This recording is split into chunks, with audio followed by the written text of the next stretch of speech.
Is the traditional number 9 going out of fashion right now or becoming less important in today's game? It looks like it, doesn't it, Will? To me, it does anyway. You hear, apart from Haaland, Kane, probably Mitrovic, they're sort of your three traditional number 9s, and even Kane goes off wandering now and then as well. But those three now are your traditional number 9s, your big guys, strong, hold defenders off, set everybody else up as well as score yourself. And probably the style of play is changing. It's going more the Manchester City way, where goals are being spread all around the team more. But back in the day, every team had a big number 9. There was a number 9 and a number 10. It was always a big guy and a small guy.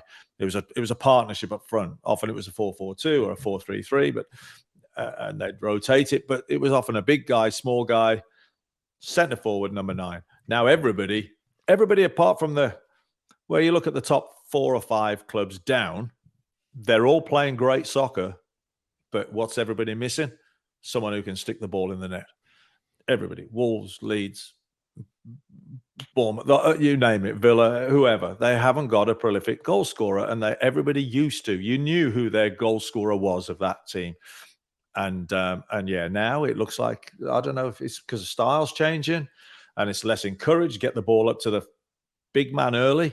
Probably a lot to do with it. But the amount of money that clubs are shelling out on players that haven't, like Núñez of Liverpool, who hasn't yet done it, but because he scored a few in Portugal, they're just spending the big bucks on trying to find this prolific number 9, and there's not many around. How do you think that, like, I guess the increase in the number of teams that press high and counterattacking football and things like that have taken away from it? Because I also wonder if kids emulating Messi, and so guys want to do open field dribbling and things like that a little bit more to be able to create goal opportunities instead of just being someone that is your target man. I wonder, kind of put the two of those together, and then also add to that, there aren't enough of those guys to go around right now. So I just wonder if that has played into it a little bit. That look, when Kane was younger, he was a high pressing machine. How many number 9s can be a high pressing machine? Because even Kane couldn't keep doing it into his late 20s. So right now, Haaland can be that guy if he needs to be that, but there aren't very many dudes that can do that. Do you think that change in the game has been the difference in there being fewer number 9s? Possibly. Although your front guy isn't going to be pressing on his own. He's going to be pressing with your wide right guy and your wide left guy, because you can't have the middle guy going left and right all the way. Depending on the situation at the time. And you've always had the guys, a midfield player who likes to dribble and then feed in the number 9. I'm thinking of Paul Gascoigne back in the day, unbelievable, natural talent. He was kind of like the English Messi, if you like, but didn't quite fulfill his potential. But for a few years, he was unbelievable.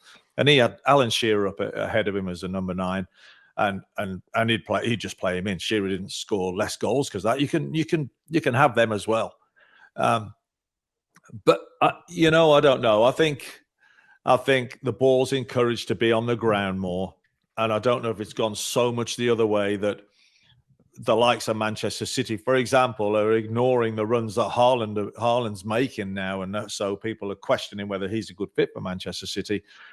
But because balls aren't played, it's deemed to be not good soccer if a ball's played long and high to a big man. And it doesn't mean you've got to hoof it, but you can play a good pass to and use a big guy's strengths, like his head and chest, and hold the ball up. It just seems to be going out of the game. But along with that seems to be prolific goal scorers. They seem to be going out of the game as well, because there's not many around, and everybody needs one. And there's got to be 10, 12 teams in the Premier League now who need a goal scorer. They're playing great soccer. Yeah, go through the list, right? Right now, you mentioned it: Haaland, Kane, Mitrovic, Ivan Toney, if he gets to continue to play, and you know what I mean, in English soccer. We'll see how that goes with the betting issue he's dealing with. Outside of those 4 guys, I mean, if you start looking at the goal leaders list, a lot of midfielders, a lot of wingers, a lot of guys like that. It's you don't see a lot of center forwards at the top of that list, or frankly, even near the top of that list right now.